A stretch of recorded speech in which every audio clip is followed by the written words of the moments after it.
This is MovieTone News, bringing you the important news events of the day.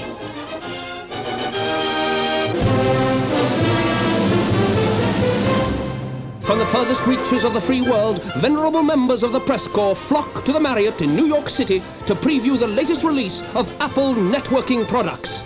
With long-promised products now in hand, company officials express confidence that Apple is finally an indubitable force in the ever-expanding world of connectivity. But it wasn't always that way. January 1984. Apple introduces the Macintosh, a computer of great power and promise that allows exceptional communication with the printed page, but little else. Customers, expecting more than just a modem and the promise of Mac Terminal, vent their frustration. 1 year later, January 1985. Apple unveils the Mac Office, hailed as the complete network solution. MIS experts quickly find that they can connect the Mac to anything, as long as it's a laser writer.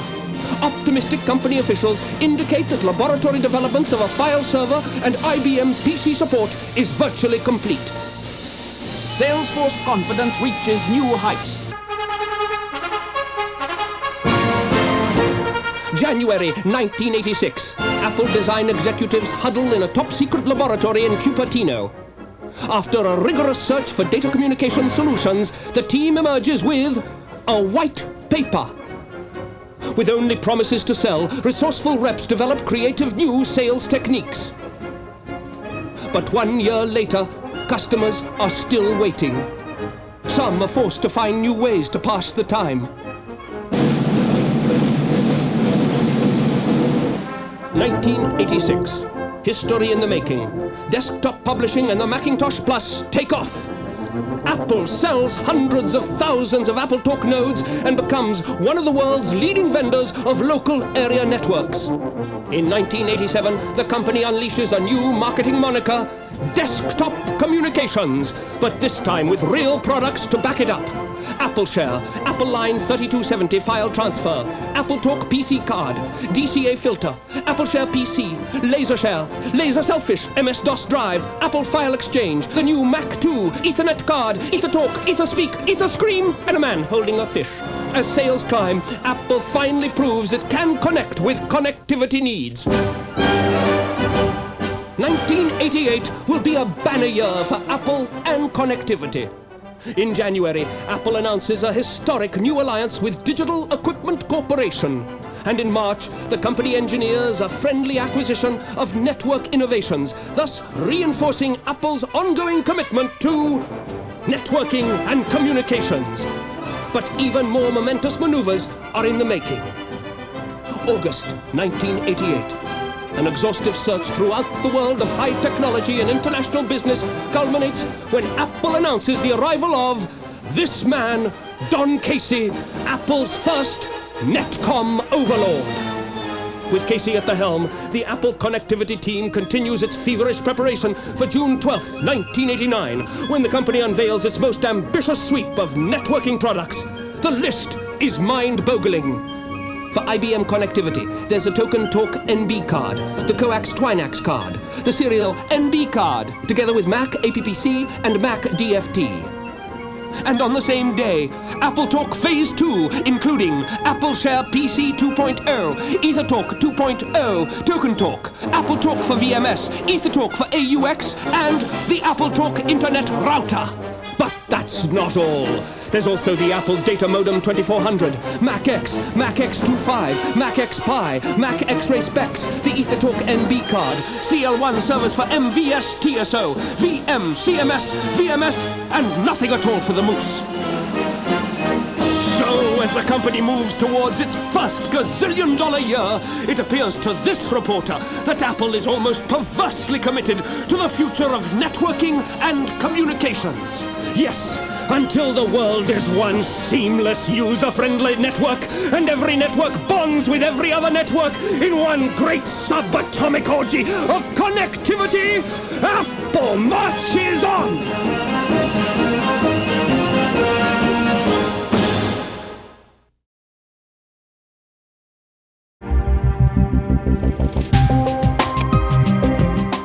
this thing. This is a pencil. I don't even have to use it anymore to compose. It's so vivid. This is my recording studio. It means that the songs that I'm working on can really be exactly what I want. It's not like just a dedicated instrument. It becomes something different for all the different things that I do. The synthesizer and the computer are going to become the folk instrument of the 80s. A tool like a computer should be easy to use. To just be able to start using the programs doesn't take any time at all. These are all tools for people to get better with. We took it to the studio and dumped the entire album down in 6 hours. It was quite amazing.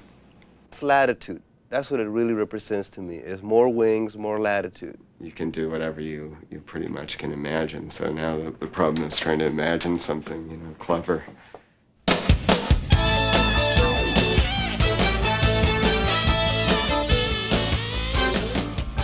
It seems like every time you pick up a magazine, go to a music store, or play in a recording studio, there's a new piece of equipment to help you get just the right sound. But no matter how the sound of music changes, writing music always seems to come down to one person with a pencil, staring at a piano, trying to imagine how all the parts will sound together. Recently, many musicians have discovered two new tools that together unlock the door to their imagination. A technology called MIDI and a personal computer named Macintosh have completely changed the way they write, play, and even feel about their music. MIDI, which stands for Musical Instrument Digital Interface, is the industry communication standard for exchanging musical information between a wide range of electronic instruments and computers. The most basic use of MIDI is to connect two instruments together. Play one instrument, and the information about what you're playing is sent to the other instrument, which will precisely mirror your performance. But connect your keyboard to a Macintosh personal computer, and you open up a whole new world of possibilities. Instead of simply mirroring your performance, each part can be developed and played separately. The computer saves the MIDI data using a software program called a sequencer, so you can also play a drum machine, and then a sampler, and of course, another keyboard. Suddenly, you're working out all the parts for a band long before you ever get to the recording studio. You're also about to discover that there's an incredibly wide range of music software available for the Macintosh, like notation programs to print the music after it's written, librarians to organize and customize the sounds for almost any synthesizer, and sound design programs to let you modify sampled sounds. There are programs to set up cues for movie, television, and commercial scores, automate your mixes, even help you learn a new instrument.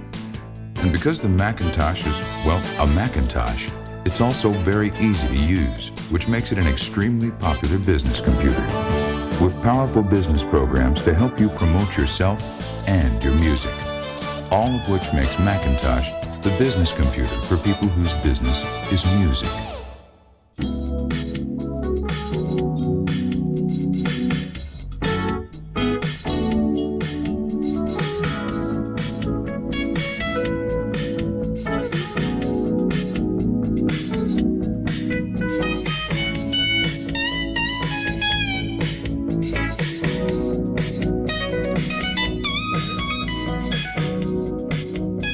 I've been using Apples now for about 8 years. The first Apple computer was used partly for music.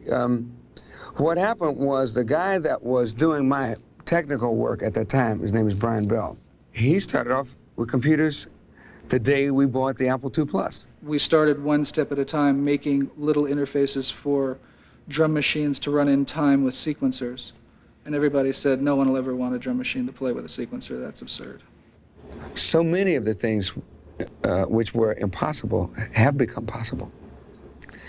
And so many of those things which have become possible have opened doors to so many other possibilities that now I have a whole arsenal of possibilities that I never even thought of before.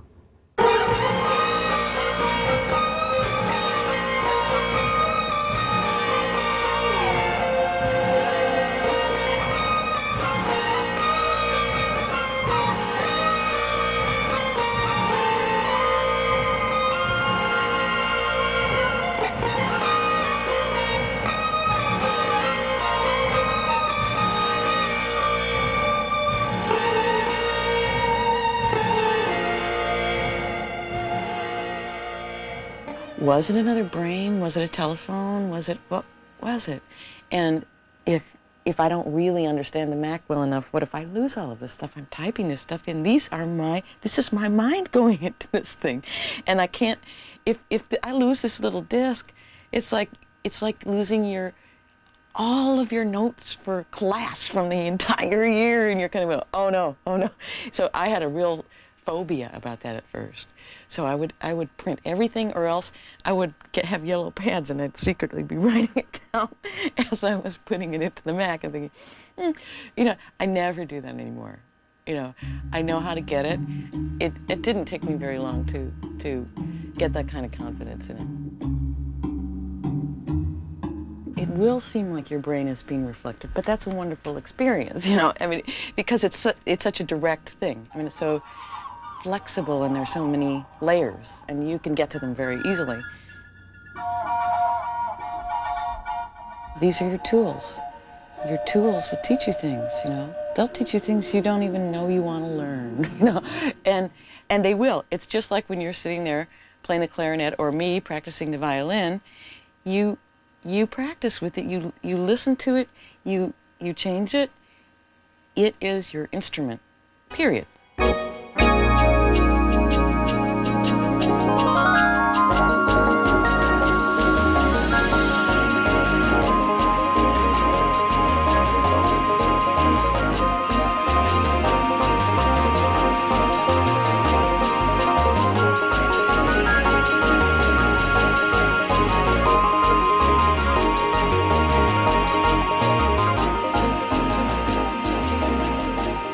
MIDI, computers, and synthesizers allow musicians to make music in a way that they've never been able to do before. They can play the music into the computer, they can hear it right back, they can interact with it while they're making it. This kind of power has never been seen in the history of all music making. And because of that, musicians are really drawn to use this technology to better realize their own creative powers. If you think of we find that the students are really drawn by the technology into the act of making music, that they enjoy making music much more with these kinds of tools. And especially the Macintosh is so simple for them to learn and so intuitive to use that they really enjoy coming into the lab as many hours as they can and making music. Down the road, we're going to find that these new technologies are making all sorts of new possibilities for musicians to creatively express themselves. Sequencers make great tape recorders for MIDI data. You can punch in, play back, even save a lot of time with a handy little feature called Instant Rewind. But that's only half the story. Sequencers also allow you to see and change every part of your music. Change the pitch and duration of an individual note. Create loops of any duration. Select quantize and put the entire rhythm section in time. Transpose parts or the entire piece with the click of a mouse. And if you can change a part, why not change the tempo too? Add to this the option to record parts with a MIDI sax, drums, or guitar, and it's easy to see why sequencing is the most popular music software for the serious composer.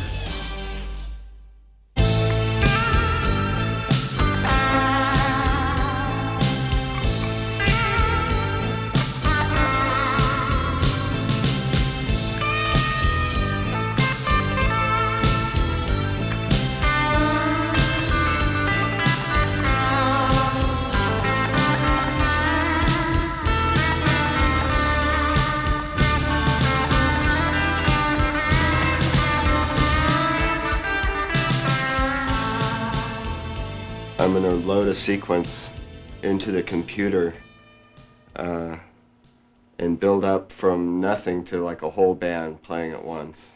Okay, and this involves three things. It involves my MIDI guitar converter, the computer, which is recording the guitar converter, and the synthesizer, which is receiving the MIDI data from the computer and playing the instruments, all the instruments on one synthesizer. And I have it set up so different parts of the string, like this part of the string is sending to the first MIDI channel. And then this part of the string is assigned to channel 2, which I have a little bit of bass. And then in here goes to channel 3, which is some piano notes. You set up a drum beat that you like, you find a bass part, and you repeat that until you think of a good melody. Little strings.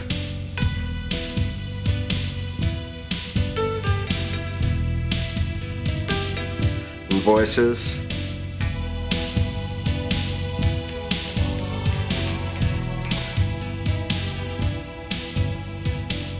You can be playing your regular guitar through your funky old amp and everything, and have digitally sampled voices, you know, singing behind you, when you're doing it. So it opens up a whole broad range of possibilities.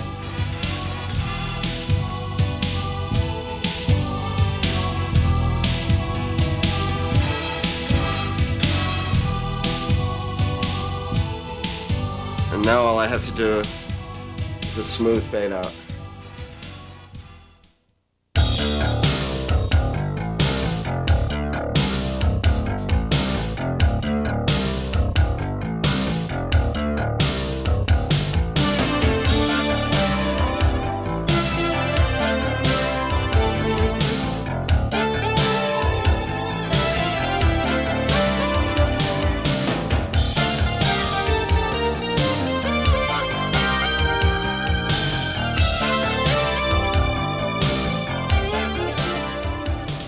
The thing I find most exciting about technology and the way it's changing is that everything is becoming more user-friendly.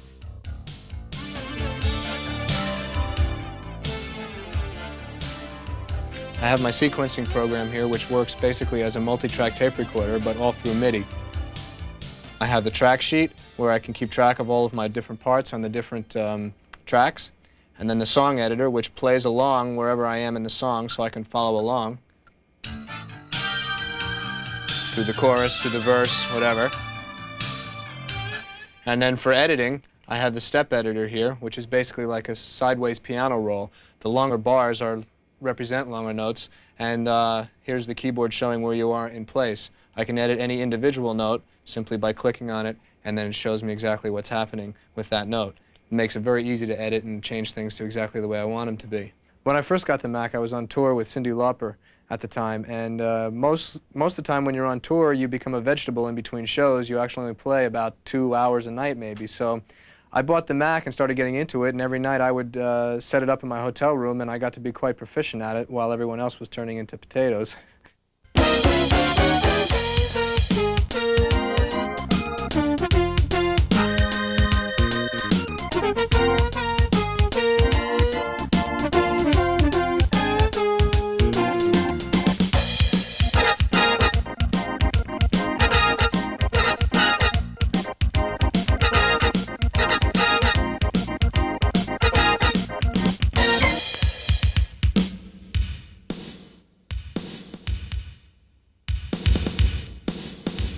I introduced sequencers to my musical life, I guess about a year ago, and to be perfectly honest with you, I shied away from it for the longest time, primarily because of an attitude, I guess, of being a musician at a time in my life where you were either a good player or you didn't exist, and I worked real hard at trying to be a good player, and I figured if you couldn't play it, you better sit there and practice it so that you can play it, and using machinery wasn't the way to go. So I really copped an attitude about the whole sequencing thing. But what I did is I really kind of shortchanged myself, because that wasn't the idea of a sequencer. The idea of a sequencer was to broaden my musical horizons, primarily as a composer, really. And that's how I use it, and it's become my most powerful tool, and I find myself probably using it, maybe 6 to 8 hours a day at this point. What happened on my first album project using the Mac is that for the first time in my life, I was able to play everything the way that I really felt them. And if a person is capable of writing all the parts, there's a complete circle that's made, and the feeling and the emotion that comes out is quite magical, and it's something that's been missing in many other projects that I have done in the past.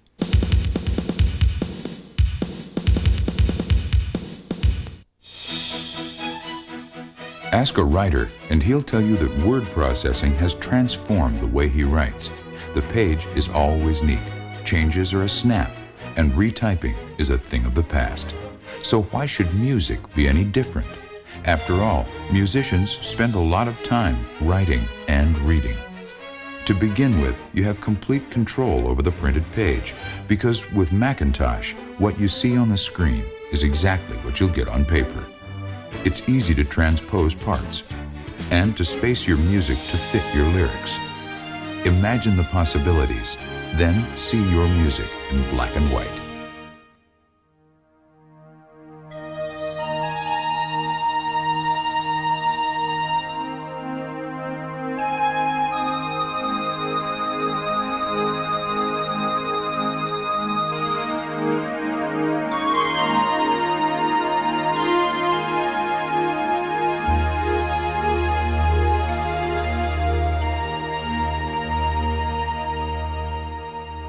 In October of '86, I realized there were a lot of kids who knew about computers, and I didn't know a thing about them. So I decided to just get the Macintosh and put it on my credit card. And I was glad that I did, because I started getting a lot of work printing out manuscripts for vocalists. To enter the music in, I enter it in with the mouse. It's very fast, just like typing. And at a certain point, if anything, any phrases are the same, I can just copy and paste them the same way I would with words in a paragraph. And that saves a lot of time. One of the things that happens a lot is a vocalist may decide they sing the song in a certain key. A month later, they sing it in a different key. And it's very easy to just go back into the computer and transpose the whole thing and just print out a new lead sheet. If it had been done by hand, then I'd have to start all over again, charge them all over again, and would take a few more hours.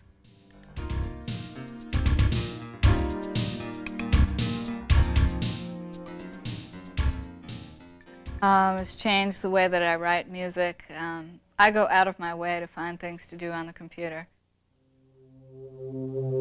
Buy a few synthesizers and you'll soon have a lot of sounds to keep track of. And trying to customize a factory sound is hardly an intuitive process. A sound librarian editor can usually solve your problems. Thousands of sounds for almost any synthesizer can be organized and recalled. Save all your sounds on a hard disk or a floppy, and you have a complete filing system at a fraction of the cost of other storage devices. And for the first time, you can actually see what your sounds look like. So say goodbye to the little windows and tiny numbers on your synthesizer. With a Macintosh, what you can see, you can change.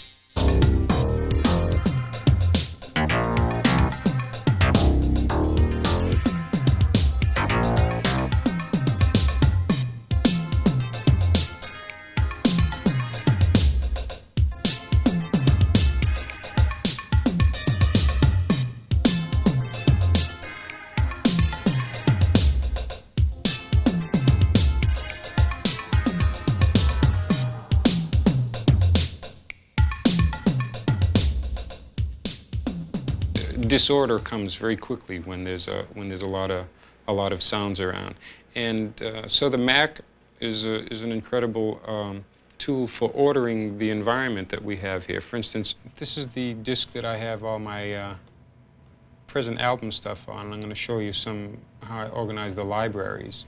Now here's all the libraries, all the TX sounds categorized into these various categories. Let's check out the keyboards first.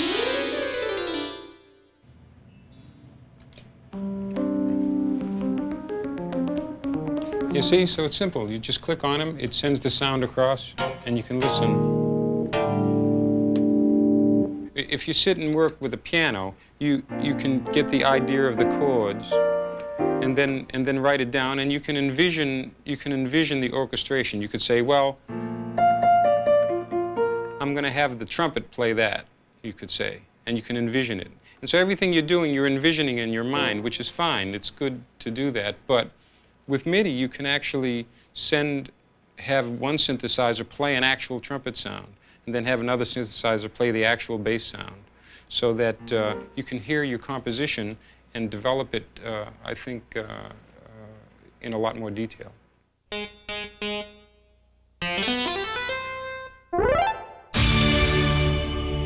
Samplers allow musicians to capture acoustic sounds from the world around them and then modify them for playback. Not surprisingly, these sounds are called samples. Sound design programs for Macintosh make it easy to fine-tune samples with a speed and precision previously available only on more expensive systems.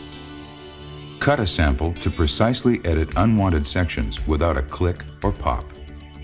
Blend two sounds for unique and unusual effects. Actually look at your sounds as three-dimensional waveforms. As you work, you can constantly monitor the sample so your eyes and ears can work together, which seems only natural when you're dealing with natural sounds.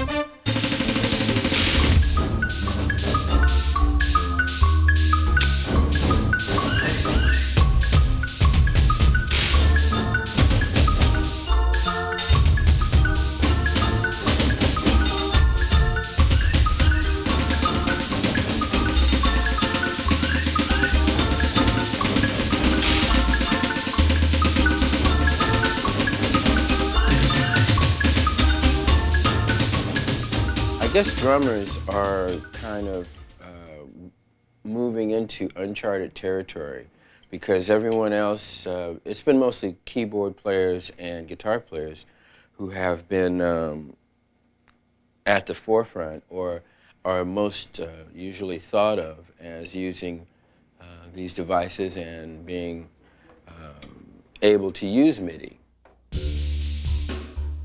With sampling, you actually have a violin. And you can play the note, and it's a violin, and you don't have to work at it. You can just immediately go to the music. I can just punch up the violin, and there it is, and I can start thinking of a melody. But if I had to spend all day trying to get something to sound like a violin, I'd lose the inspiration to, that I'd want it for.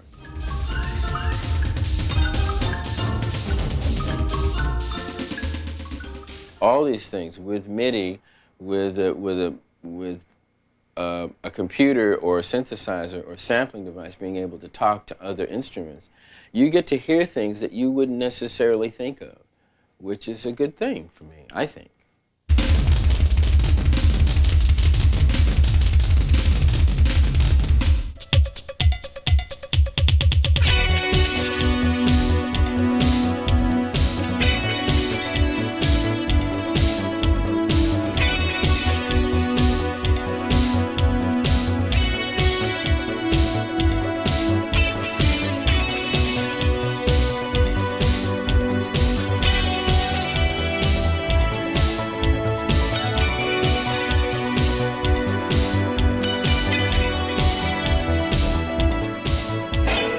Sound design basically is the process of creating sounds that have never been heard before or sounds that are basically of an unusual nature.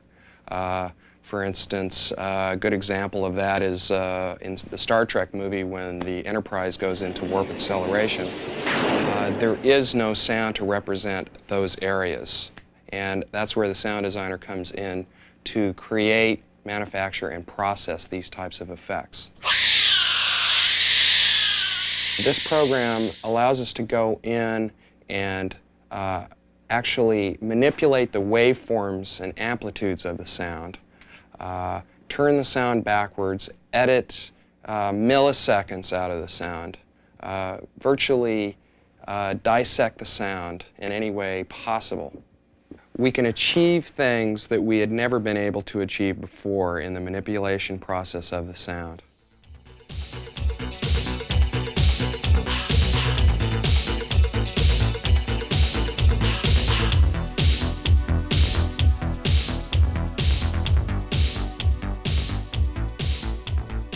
When you're generating soundtracks and sound effects for films, many functions can be controlled by the Macintosh. for instance, the mixing console is running at the same time that the sequencer's running, and we're running our cue program at the same time. So as we were watching the film, the Macintoshes are running on a timecode source, and they are precisely triggering all these different functions that correspond with the film cues.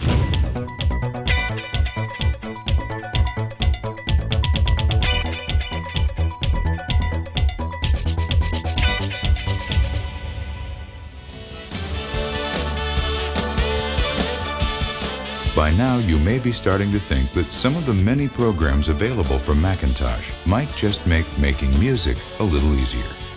You've probably admired the sharp, clear graphics.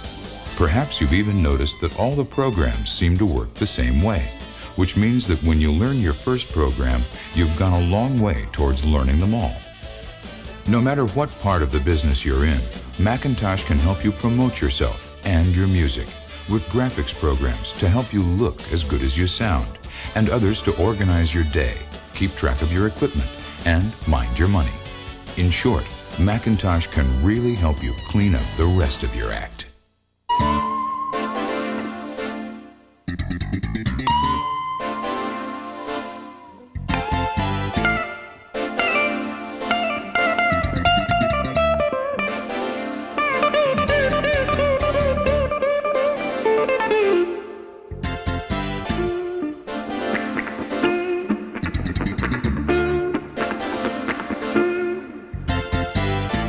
I started playing, and it started sounding like Pablo Casals playing cello or something, you know, because the MIDI was so serious. And it's the first time that I actually got into, you know, stimulated and inspired to get it, to know more about MIDI and to piano or into flutes, because it immediately makes your fingers go to a different place that you've ever gone before. You know, if you start thinking like a flute player or like a cello player, it's different position than where your fingers usually, the route is different than we usually take to go home, you know. It's inspiring. You never know when you're creating what's going to trigger you. That's where you can really utilize a Mac, you know, to storage a sound that you like and then put more things on it or take off until you have something that is just it's like your handwriting. You know, it's just, that's the most beautiful gift that God gave us, is individuality. You know, that's how to me it needs to be used, to bring forth more your individuality.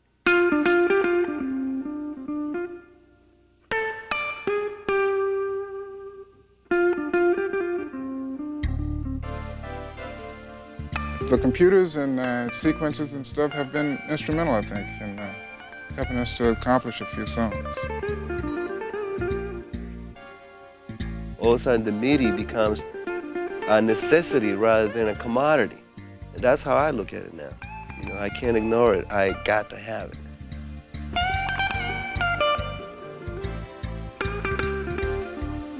The way it helps us, it's like carrying a symphony with you in your pocket. That's great, man, because when you hear a sound like that for 4 people, you say, wow.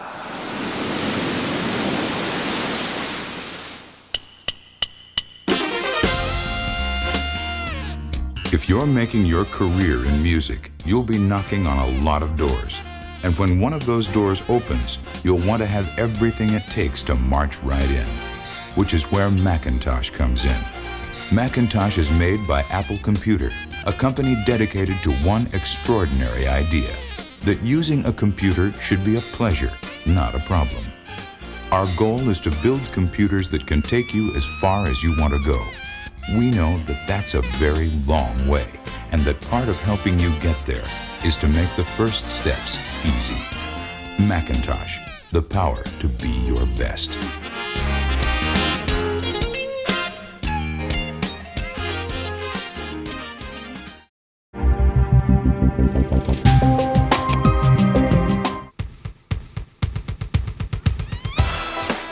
Now we can do some of the things we just dreamed about before. What we want to do is to provide relevant, compelling solutions that customers can only get from Apple.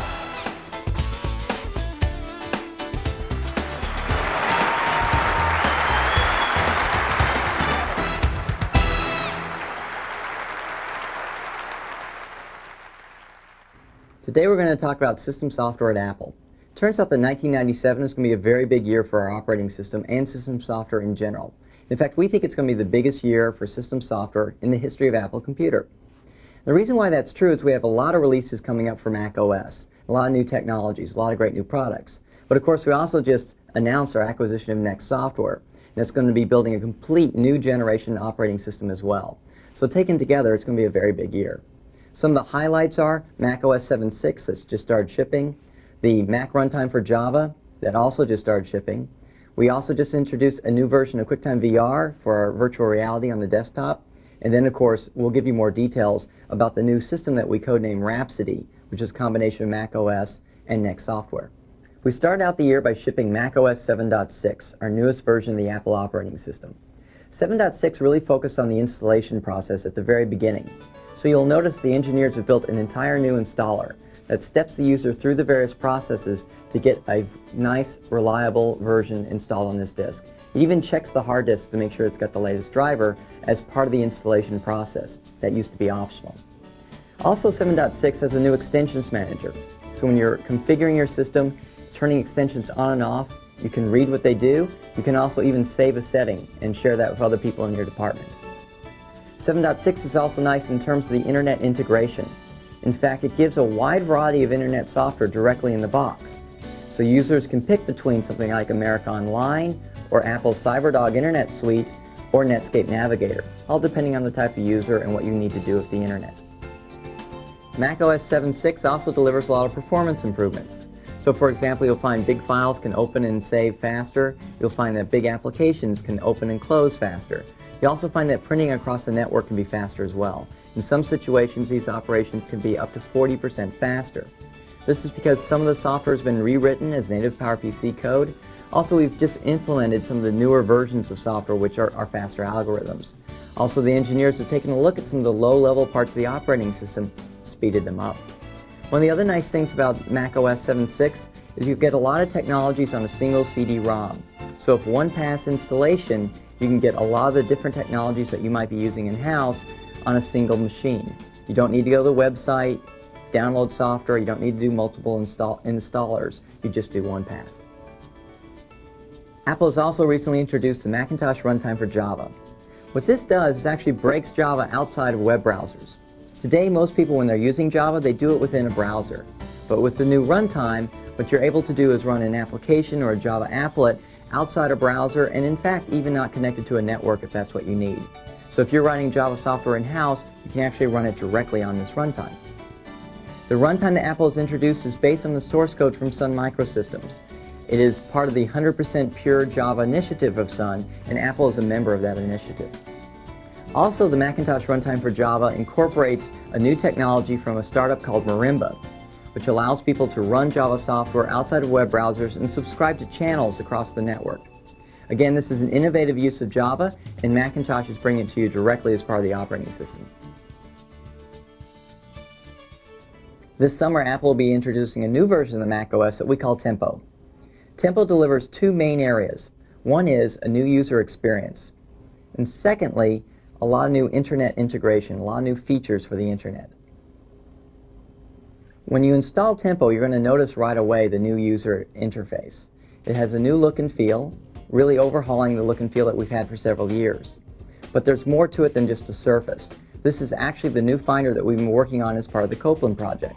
So it's PowerPC native. It's multi-threaded, so multitasking is smoother, and you can do things like launch an application while you're copying many files, or open up one folder while in the background a folder that's got lots of icons off, say, a server is being brought up, and that might be very slow. So this multi-threading capability is going to make you more productive. Additionally, the new Finder really focuses on how people use the Macintosh. And with new navigation services like spring-loaded folders, pop-up windows, it's going to be a very useful release. And I think it's going to make Tempo one of the most noticeable releases for the end user that we've had in many years. Tempo also continues our efforts to integrate the internet more directly into the operating system. Like today's system, you'll get a variety of internet tools. You'll have your own choices of different browsers to use with Tempo. But Tempo goes further by bringing things like the Macintosh runtime for Java as part of the installation. It also introduces a new technology called personal web sharing. This allows any Macintosh to share web pages just like it shares files today. So within your company or within a work group, you can set up a mini web server and anybody can access it through any browser off any computer. Tempo will also bring in an easier setup for the internet, basically taking some of the technologies that we find very successful with the Apple Internet Connection Kit and put them as part of the operating system itself.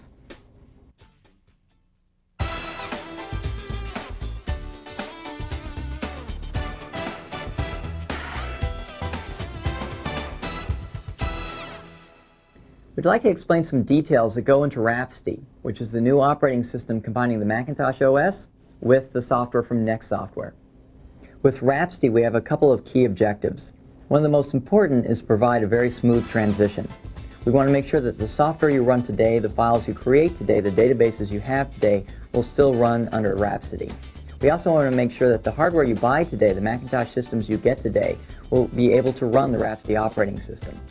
Now, we have some experience with this. We did the PowerPC transition a couple of years ago and went very smoothly. We're actually applying a lot of lessons from that transition to this project. When we get there, we expect to have a very advanced operating system because of the capabilities that we bring from the Next software. At the same time, it will also have the traditional advantages of a Macintosh in multimedia, internet integration, things like that. It's important to realize that Rhapsody itself is a very modern operating system. It will deliver some of the low-level system services that people have been wanting in Macintosh for a number of years now, like protected memory, preemptive multitasking, symmetrical multiprocessing. Today, the Macintosh has multitasking and it has multiple processing, but it's not at the same level of capabilities or the same level of reliability. With Rhapsody, it definitely will be. In fact, I'd sometimes like to say Rhapsody is fully buzzword compliant. But that's not good enough alone. What's very exciting about Rhapsody is it goes beyond some of these services that a lot of operating systems can offer and offers a complete new breakthrough programming environment that is really unique in the industry. The productivity that a developer has on the Next software is far beyond what they have on Macintosh or Windows today. The goal here is to literally eliminate 80% of the code that every developer has to write for their app, because it's in common with every other app, and let them focus on just the 20% of their code that's unique and value add to their app. I'm going to build a very trivial little application just to show you how we do this. So we're going to get a window here, and we have palettes of objects up here. We have menus, we have some little UI widgets, and you can add your own widgets. And we'll just take a text field right here, and we'll bring up the font panel here, and we'll go ahead and make that a large font so we can all read it. And we'll grab a slider right here, and we will go ahead and set that slider to just have a value from 0 to 100. And we will then make a connection between that slider and the text field by dragging a line. And a panel will pop up, and it'll go interrogate that text object and show me all the messages that text object can understand. And we'll pick one that says, you know, take the floating point value. And now, we don't have to compile anything because we're not generating any code. We'll just say run, and these objects will run themselves. And now when we drag the slider, we'll get values from 0 to 100. And what's happening is these objects are just communicating at runtime. No code's been generated. There's no code to maintain. What we found a long time ago was the line of code that a developer can write the fastest, the line of code that a developer can maintain the cheapest, and the line of code that never breaks for the user is the line of code the developer never had to write. So we'll go do a little more here, and we'll say, great, let's move this up here. Let's move this here. Let's go grab a text field here. And we will say we want to enable graphics in this text field here.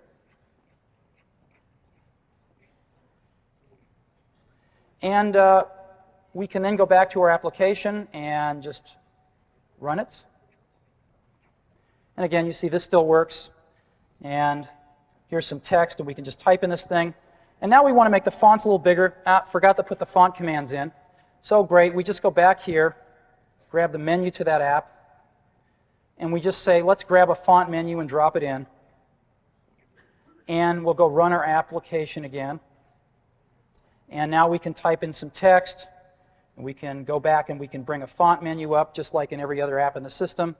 Select different fonts, select different sizes. We can even go grab some pictures and drag and drop them in, et cetera, et cetera. And again, this is how apps are built. They're built incrementally. They're built by connecting objects together. And they're built by removing code for the developers. Now let's take a look at some of the details about how Rhapsody actually works. It's built on the PowerPC processor and runs on the Macintosh systems that we're shipping today, also runs on the Macintosh compatible systems that are sold by our licensees today. The next layer up is the core operating system itself. That's based on the microkernel, and this handles your networking, your file I/O. This layer is completely PowerPC native, so this is where you get the performance improvements. This is also what gives us some of the low-level system services like preemptive multitasking and protected memory. Built on top of the Core OS are two major services. First is the Mac OS compatibility box, shown on the diagram here as the blue box. This is what gives us very good backwards compatibility for existing Macintosh software. This is not an emulator of Mac OS, but in fact this is the same source code that we ship as Mac OS, but rehosted on top of the modern microkernel. Also on top of the Core OS is the OpenStep programming model, shown in our diagram as a yellow box called the OpenStep APIs. This is the area that we bring forward the next software that allows for the very efficient developer environment that we talked about earlier. Applications written here are not held back by any old architectural considerations. These new applications can take advantage of memory protection and preemption. Also, Apple will be bringing forward certain core technologies like QuickTime and also hosting them on the yellow box. Lastly, we should point out the programmer also has access to the Java APIs, so people can write software in Java and also take advantage of the OpenStep system stability that we get through Rhapsody. Rhapsody also delivers a new advanced look and feel, which combines the best of macOS and Next software. But we're going to make it very familiar to a Macintosh user. So if you know how to use a Macintosh today, you're going to be able to sit down with a system running Rhapsody and be productive right away.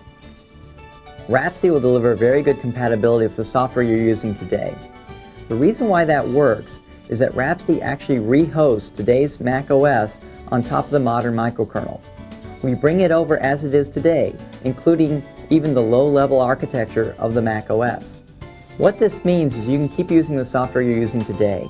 You can use your applications and utilities. You can also use the files that you're creating today, whether they're databases or movies or documents or spreadsheets.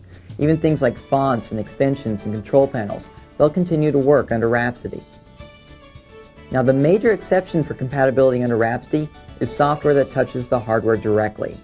Because the architecture of Rhapsody, that will change. So hardware drivers that talk to scanners and hard drives and monitors, they'll change. This is very normal for a system software change of this magnitude. But the nice thing is, most applications don't do that. In fact, most utilities don't do that. So most of the software that you run today is going to run unmodified on Rhapsody. Let's look at the roadmap for delivering system software from Apple. The first thing you'll notice is there are actually two product lines going forward.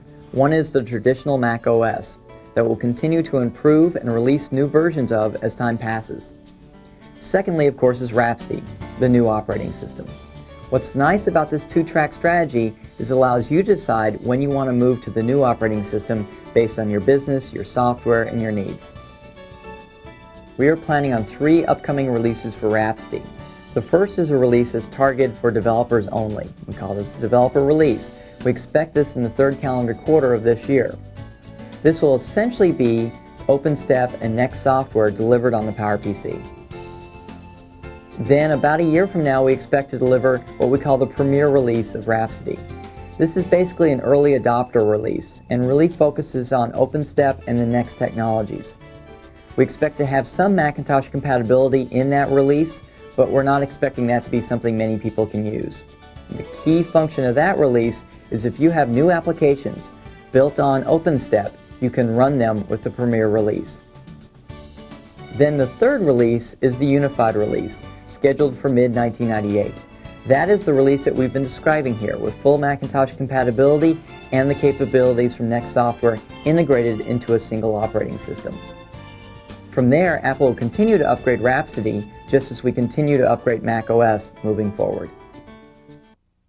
In summary, Apple is developing both macOS and Rhapsody. macOS will continue for years to come, with upgrades already planned. And Rhapsody will combine macOS with Next Software to create a breakthrough operating system. In doing so, we're also going to be preserving your software and hardware investments, so the work you're doing today will last for years to come.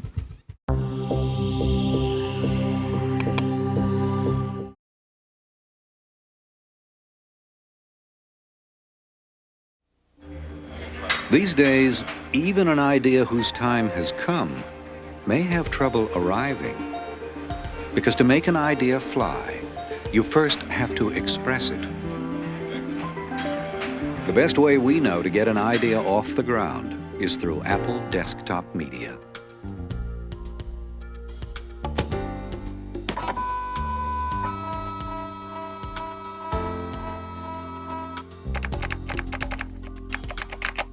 We call it media because you can express your ideas in print, on slides, or live from the computer itself. Desktop, because that's where you can make it happen. Apple, because we're the people who started the revolution on the desktop. And now we're taking you even further. Apple Desktop Media starts with one tool, a Macintosh personal computer. One tool that can be used in many ways, so you can choose the most appropriate medium for your message and audience. An idea expressed in a publication can easily be shown on a color slide, in an interactive presentation, or in an animated demonstration using sound and motion.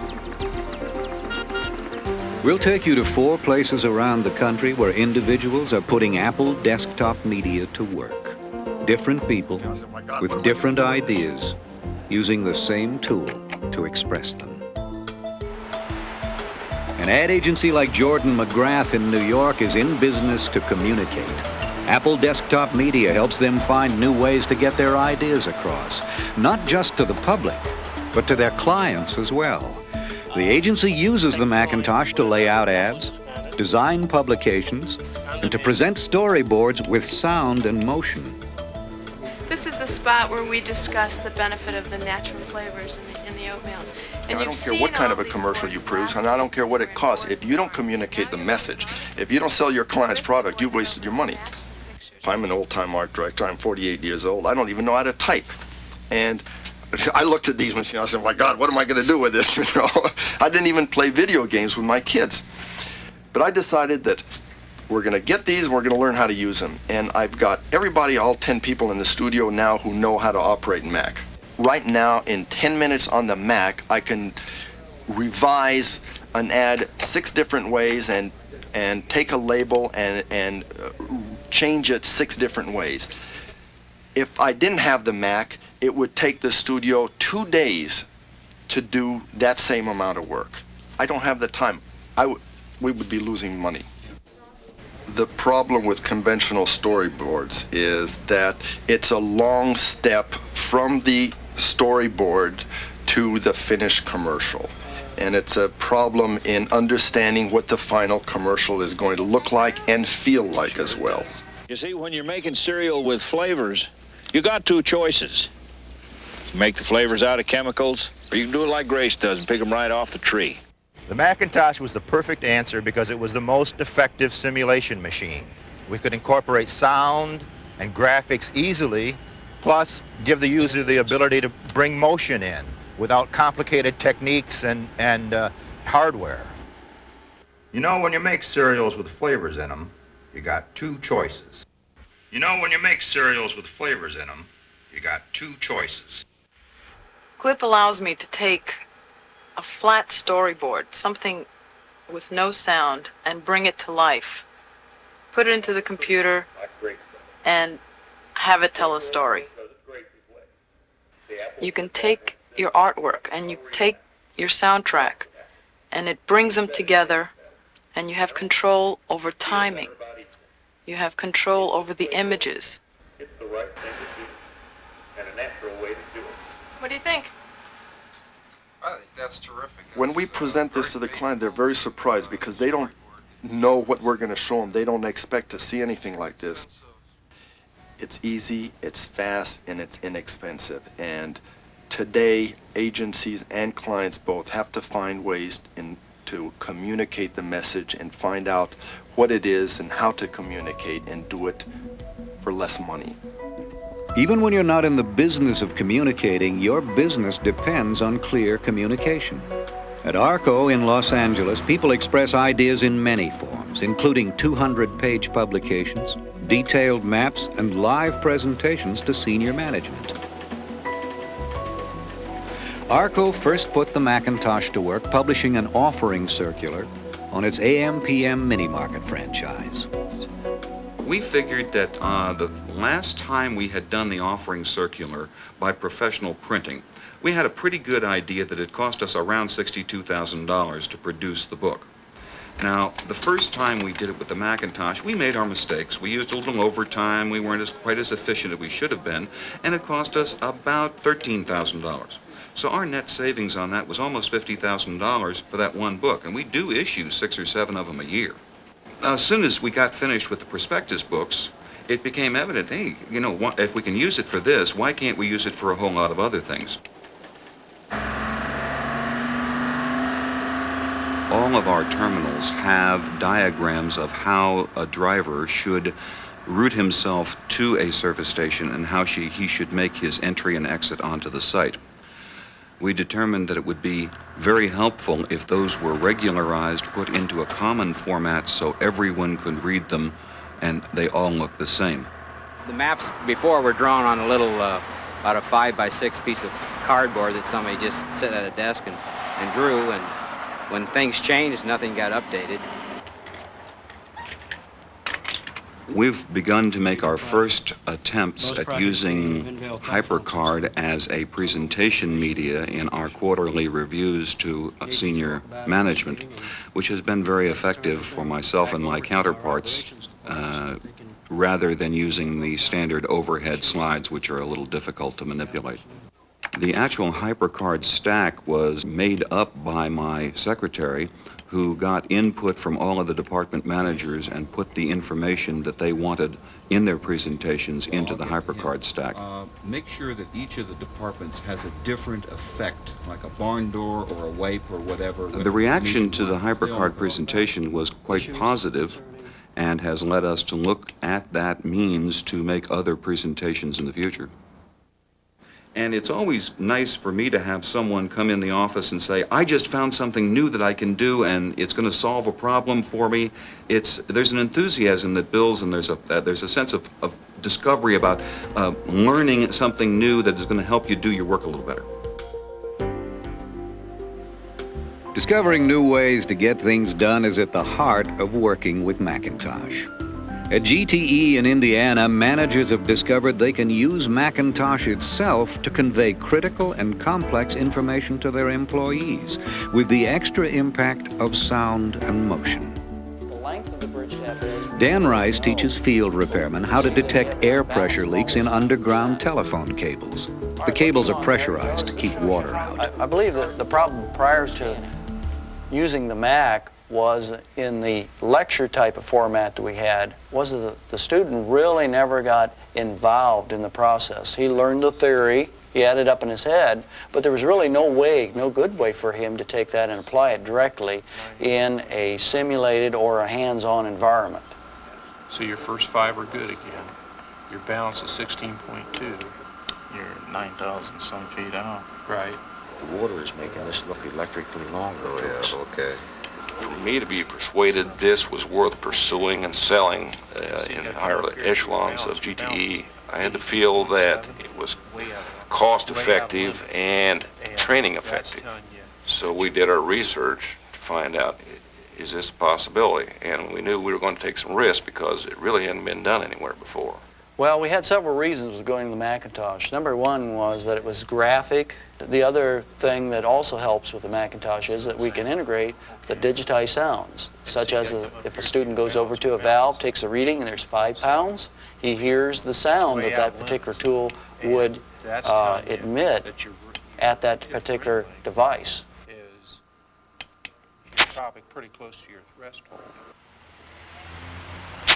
It's almost identical to what we have around this area here as far as the digital air pressure gauges and the soap buckets and all the apparatus that we use to find leak detections. It's very familiar. That's a leak. The reaction of the student is they enjoy it. That's the big difference. They look forward to coming in. You come in on your lunch hour, and there's some of your students that are working, and they're doing it on their own time. They're enjoying it. If you can make training fun, that's the secret of learning. Apple Desktop Media is a powerful way to communicate, but you don't have to be a large organization to make it work for you. On an island off the coast of Maine, Apple Desktop Media is helping one individual make a difference in her community. My name is Agatha Cabanis, and I am the owner, Chief Executive Officer, floor sweeper, coffee maker of Islesboro Publishing Company. The major issue on the island today is the viability of the year-round community. Development pressures, rising taxes are pushing people off the island. You haven't a town if you haven't a newspaper, because people in a town need to communicate with each other. I think it's a very good paper. I think it's needed. It lets the island people know what's going on. Well, the publishing of Islesboro Island News, with the exception of what services are rendered by Samantha Cat, is totally done by one person with 2 Macintosh computers. The first thing was to realize the Mac wasn't going to blow up in my face. I was terrified that if I hit the wrong key, I would do something horrible. But after I got the hang of it, it was a snap. And the wonderful thing is that I can open any program and at least run it. I may not know what to do with it. And the other day, somebody brought me some work to print with a completely strange program, and I could run it. There is no way on this earth that one person can do what I'm doing without a Macintosh computer. And what is it, as one company says, reach out and touch, but I guess I do it tangibly. Rather than over a wire, I reach out and touch with paper and a Macintosh and a laser printer. In fields as diverse as advertising and telecommunication, in places as different as rural Maine and downtown Los Angeles, people are finding a better way to communicate their ideas. Apple Desktop Media. Now that you've seen it, you may want to explore it yourself. Your Apple dealer can give you a close look at work that people around the country have produced with Apple Desktop Media. You'll see how Macintosh helps you take control of the media. No matter how complex the point you need to communicate, Apple Desktop Media makes the process easier and more successful. Because it gives you a choice of media: publications, slides, and overheads, black and white and color, and presentations with sight, sound, and motion, including a special presentation of our own. It's a self-guided tour that will let you explore the world of Apple Desktop Media. See for yourself how you can express your ideas more powerfully than ever before. Because a good idea is only the beginning.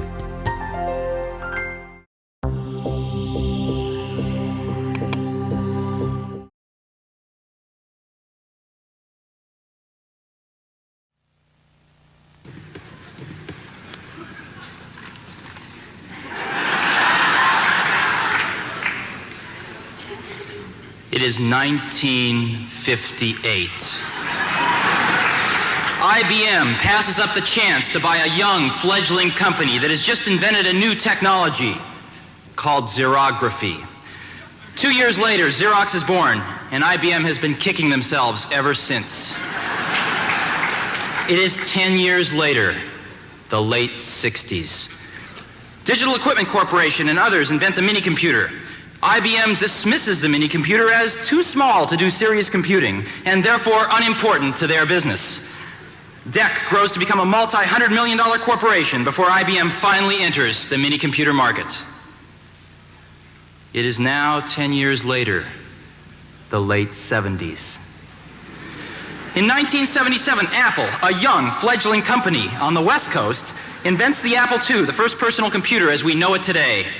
IBM dismisses the personal computer as too small to do serious computing and therefore unimportant to their business.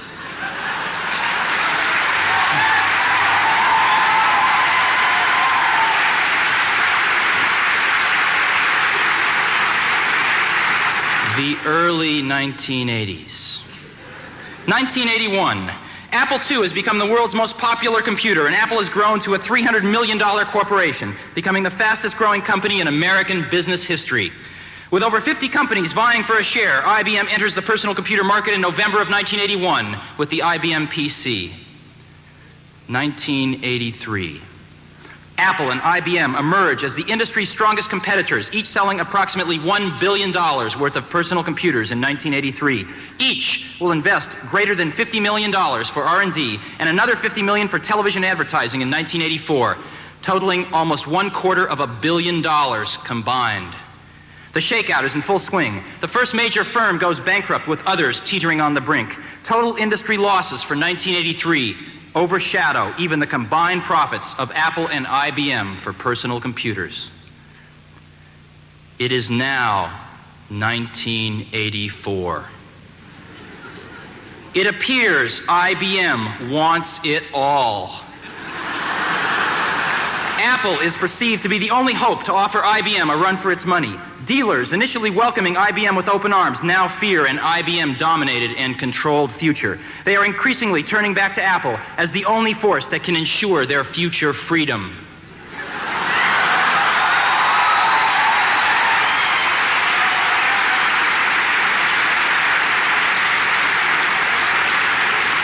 IBM wants it all and is aiming its guns on its last obstacle to industry control, Apple. Will Big Blue dominate the entire computer industry? The entire information age? Was George Orwell right? Today we celebrate the first glorious anniversary of the Information Purification Directives. We have created, for the first time in all history, a garden of pure ideology, where each worker may bloom, secure from the pests, obeying contradictory thoughts. Our unification of thoughts is more powerful a weapon than any fleet or army on earth. We are one people, with one will, one resolve, one cause. Our enemies shall talk themselves to death, and we will bury them with their own confusion. We shall prevail. On January 24th, Apple Computer will introduce Macintosh. And you'll see why 1984 won't be like 1984.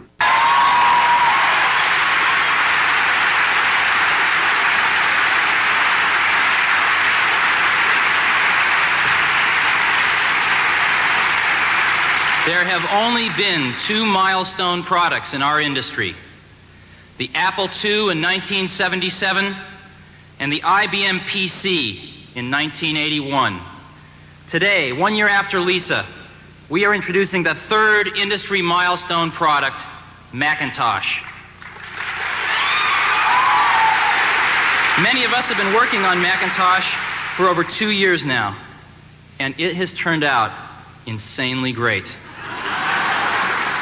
And we are introducing Macintosh at a mainstream price point of $2,495. And you can go see a Macintosh in any one of our over 1,500 dealers in America today.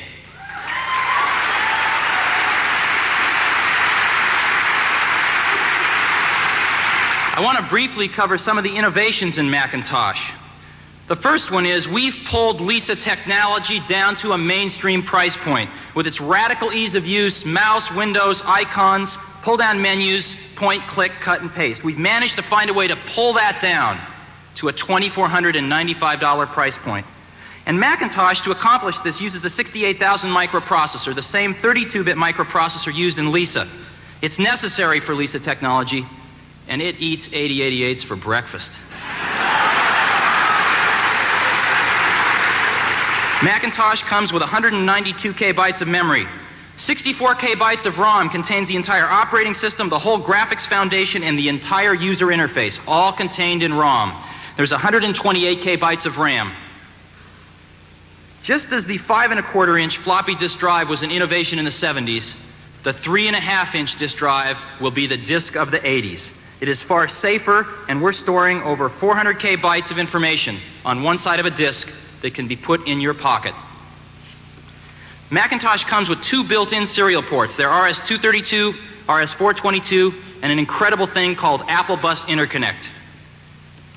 Macintosh has 4 voice sound and speech built in. And it communicates with you on a high-definition, super crisp bitmap 9-inch black and white screen, which has over twice the number of dots on its screen of any current generation personal computer. You have to see this display to believe it. It's incredible. And all of this power fits in a box that is 1/3 the size and weight of an IBM PC.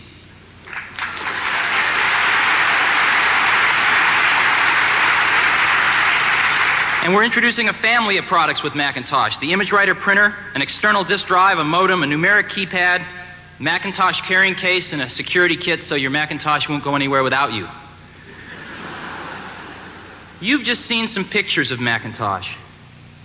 Now I'd like to show you Macintosh in person. All of the images you are about to see on the large screen will be generated by what's in that bag.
Talking about Macintosh recently.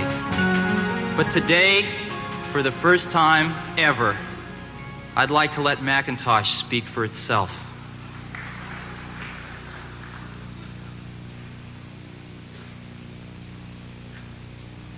Hello, I'm Macintosh. It sure is great to get out of that bag. Unaccustomed as I am to public speaking, I'd like to share with you a maxim I thought of the first time I made an IBM mainframe. Never trust a computer you can't live. Obviously I can talk, but right now I'd like to sit back and listen. So it is with considerable pride that I introduce a man who's been like a father to me, Steve Jobs.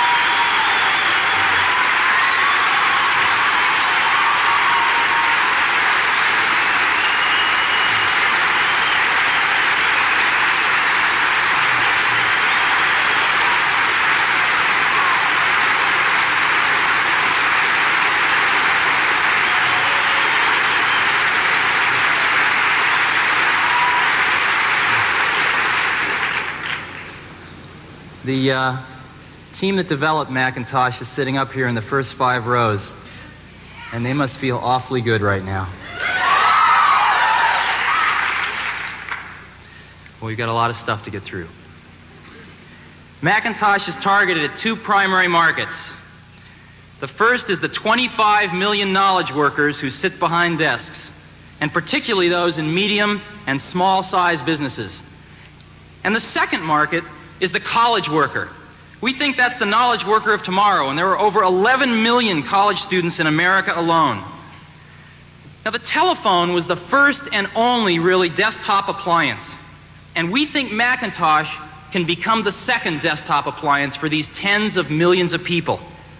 Because of the 235 people in America, only a fraction know how to use a computer. Macintosh is for the rest of us. And we need to communicate this message to those knowledge workers and college workers. And to do that, we are launching the largest advertising campaign in Apple's history, which will premiere on the Winter Olympics starting February 6th. And I'd like to show you 5 commercials now. It's more sophisticated, yet less complicated. It's more powerful, yet less cumbersome. It can store vast amounts of yesterday, or tell you what's in store for tomorrow. It can draw a picture, or it can draw conclusions. It's a personal computer from Apple, and it's as easy to use as this. Macintosh, the computer for the rest of us. Introducing Macintosh. It does all the things you'd expect a personal computer to do. It does a lot of things you wouldn't expect a personal computer to do. And it does some things no other computer has ever done before. Of course, to do all this, you will have to learn to do this. Macintosh, the computer for the rest of us. The real genius of Macintosh, Apple's newest personal computer, isn't its 32-bit microprocessor, or that it captures the power of a mainframe on a board 10 by 10 inches, or even that it costs half as much as computers half as powerful. The real genius of Macintosh is that you don't have to be a genius to use it. Macintosh, the computer for the rest of us. You're about to see a few people learn to use the newest, most advanced business computer in the world.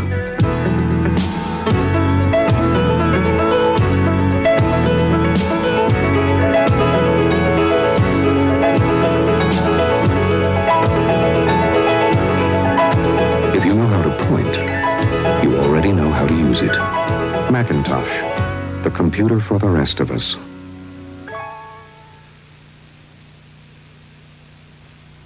This is a highly sophisticated office computer. And to use it, all you have to do is learn this. This is Macintosh from Apple, also a highly sophisticated office computer. And to use it, all you have to do is learn this. Now, you decide which one is more sophisticated.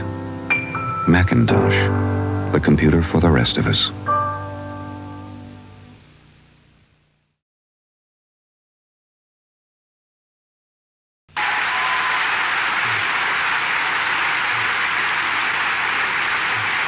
Those ads were prepared by Chiat Day, our agency, the same people that did 1984.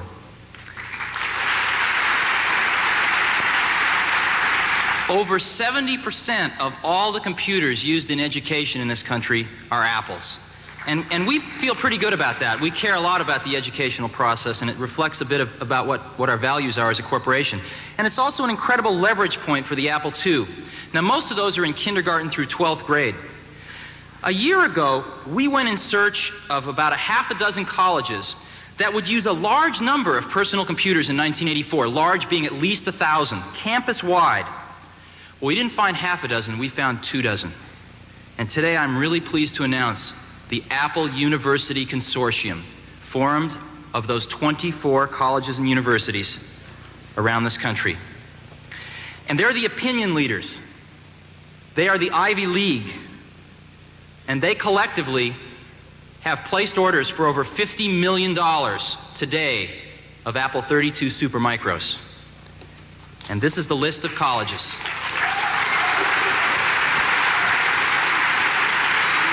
Stanford, Harvard, Dartmouth, Princeton, Yale, Brown, Carnegie Mellon, University of Chicago, Columbia, University of Pennsylvania. It goes on and on. Every major university in this country that's going to be using a large number of personal computers next year chose Macintoshes and Lisas. And a ton of them are doing courseware development, and all of them are leading the way for the other 3,000 colleges in America. And they are telling us that Macintosh is the ideal campus computer. And we're really excited about this program. Now, when we first designed the Apple II in a garage, what most people don't know is we designed it to be built in a garage. And we thought if we ever built 50 a month, we'd be doing great. Now, we've obviously exceeded our expectations by over 2,000 times in the month of December. But never before Macintosh has a personal computer been designed from the start to be built in the millions. From day one on Macintosh, we kept manufacturability in mind and have designed it as the first personal computer to be built in the millions. And I want to take you very briefly through how a Macintosh goes together. We first take the front bezel, which is the most precisely tooled piece of plastic that Apple has ever manufactured, and to it we affix a stamped sheet metal part and the cathode ray tube. Next, we attach the single board containing the entire high-definition video electronics and the entire lightweight switching-type power supply. Next, the 3.5-inch disk drive is attached, followed by a shield around the disk drive. Next, the single 10-inch by 10-inch board containing the entire 32-bit digital graphics processing computer is slid into the metal infrastructure, and the cables are attached. And with 4 screws, the rear case is then put on, and the Macintosh is tilted up for the first time and ready to go into an automated 24-hour burn-in, after which the keyboard and the mouse are added. And the challenge for us is to do this once every 27 seconds.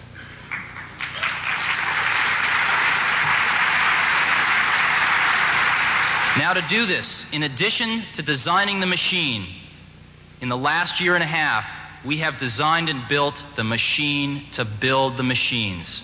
We have invested over $20 million to build the computer industry's first automated factory in Fremont, California, overlooking Ford and GM. The factory is based on the concepts of just-in-time delivery of zero-defect parts, and it's a manufacturing process which allows extremely high-volume production of extremely high-quality products. And were it not for this shareholders meeting today, we'd be building over 500 Macintoshes. The Macintosh was developed by a small team of incredibly talented artists. And the rest of Apple supported this core group of about 100 people, and they were able to leverage the resources of $1 billion corporation to create their dream. And I have never in my life had the privilege of working with such fine and talented people. And the experience of Macintosh has changed all of our lives who've had the privilege of working on it for the last few years. And we think it's going to change the millions of people, their lives, the millions of people that buy them in the next few years. And we made a multimedia show, really for ourselves, that I want to show to you now that captures some of the spirit of this group. And I'd like to show it to you now.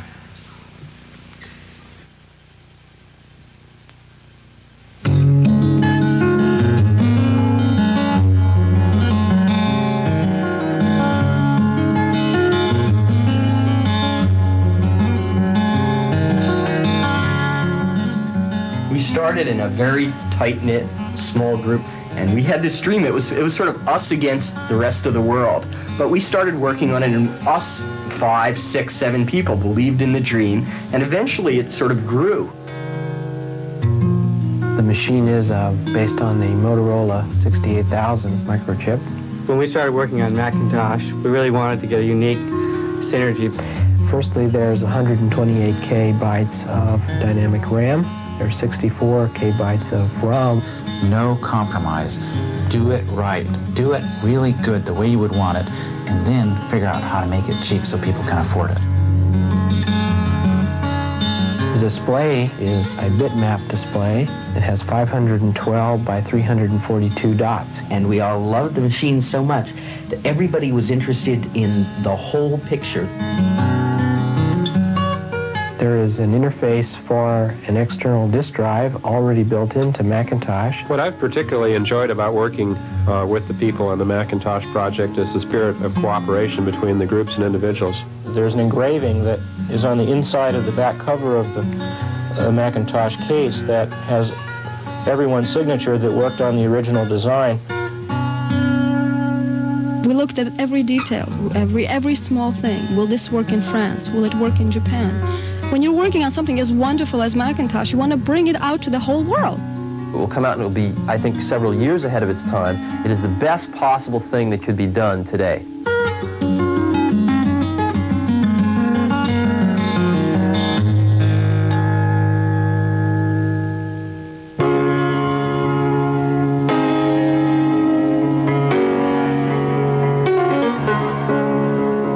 You know, when people ask us who is Macintosh for, we like to say that the market for Mac is the desk.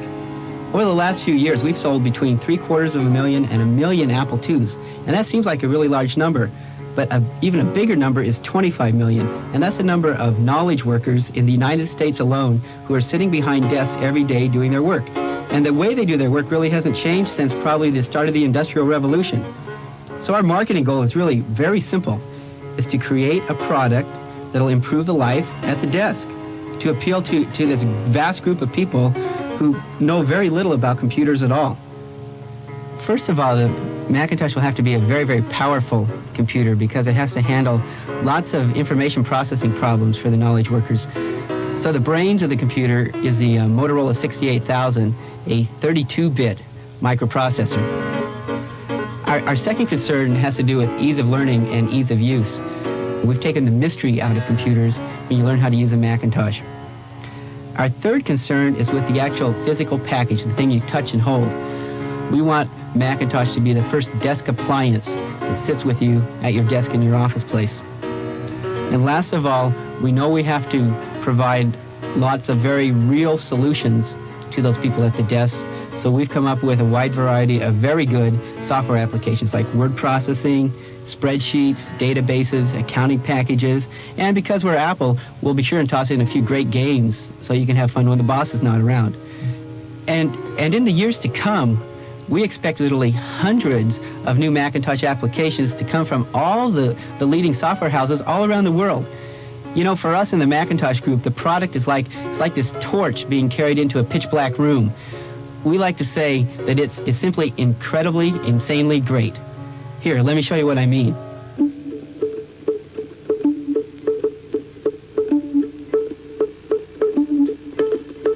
It's like the cursor's not connected to the mouse anymore. It's connected to your hand, and you're just moving your hand around. pointing with your finger. The user doesn't have to get mucked up in the mechanics of how they want to do what they have to do. They can just go and do it and make it look neat and wonderful. When you turn on Mac, what appears before you is a crisp black and white picture with a little bar across the top with words that suggest things you might be able to do. When you find the command that you want to execute, you simply let up on the button of the mouse and that command will be executed. A great number of the things that you see are little pictures called icons, symbols that actually allow a user to perform an operation that the symbol represents.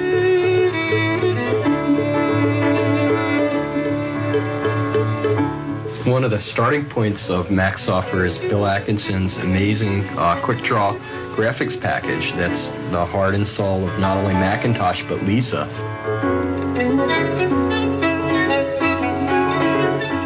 The reason we have multiple fonts is because the world has multiple fonts. We emulate the real world by providing a variety of type styles, just like you'd see in any well-typeset manual or book.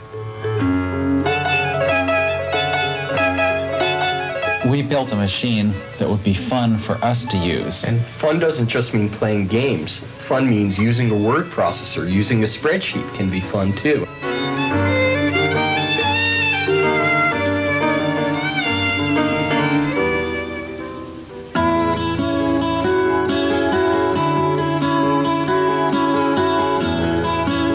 Part of what we really want to do is recreate the Apple II phenomenon. There are several thousand extremely bright and talented software developers doing software for the Apple II, and it's an incredible competitive advantage. In the software business, volume is everything. You want to be able to sell onto a large set of machines. Microsoft is choosing this Apple Macintosh environment because over time the other environments won't be interesting. The technology that's in Macintosh makes it possible for us to move the state of the art ahead in software. We can really do something that's of value to people, to lots and lots of people, that we simply couldn't do before. And that's what's exciting, and that's why we're in business. So we're going to devote at least half of our R&D resources developing software specifically for the Macintosh. And I wouldn't do that unless I really believed in, one, the product, and secondly, that we had a chance to have an outstanding relationship with Apple.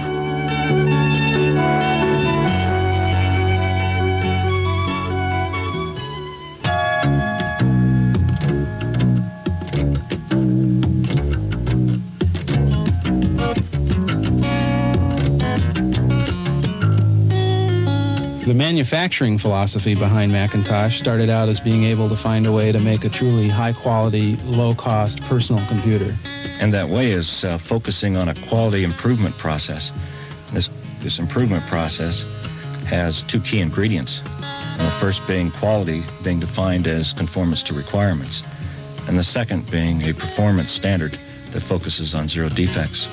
So we've designed this whole process, the whole factory, at the same time as the product and with the product. And we're going to be making a computer every 27 seconds. That's 1,000 computers in an 8-hour shift. And the way we're going to accomplish this high volume is through our working relationships with our vendors. And these relationships will focus on delivering us 100% quality parts.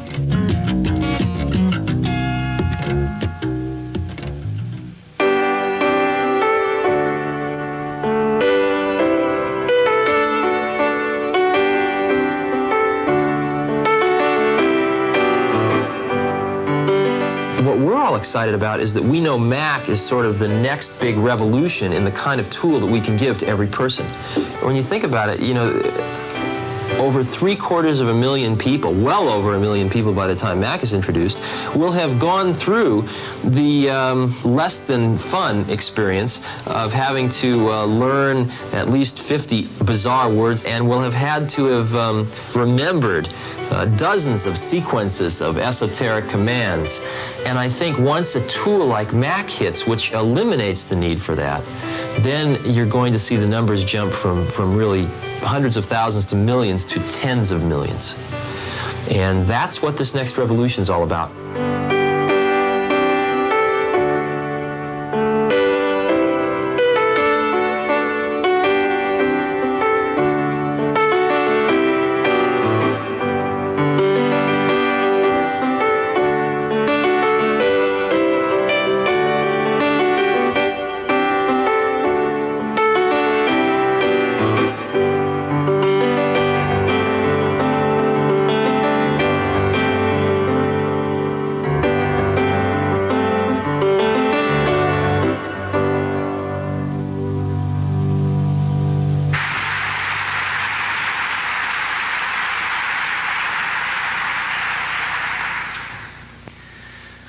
Now, Macintosh was one of the worst kept secrets in the world. But one of the best kept secrets in the world is that we're not introducing just one standalone product today. Today, we're introducing a family of 4 new 32-bit products. We introduced Lisa 1 year ago, and it set the technical direction for the entire industry with its mouse, Windows, icons. We're seeing imitations, Visa-On, MS Windows, even a rumored IBM windowing package in the works. But today, we're introducing 3 new Lisas. The first is Lisa 2 with 512 bytes of RAM and a 3.5-inch disc for $3,495.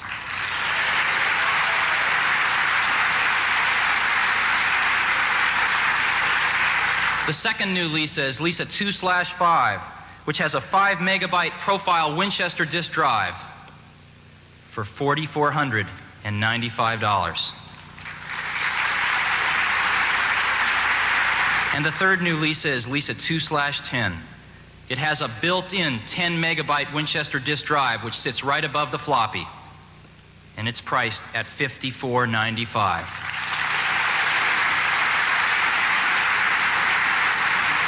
Now, all of these new Lisas use the 3.5-inch floppy disk drive that is compatible with Macintosh. And there is an upgrade for all existing Lisa owners to upgrade their Lisa 1 to a Lisa 2/5, absolutely free.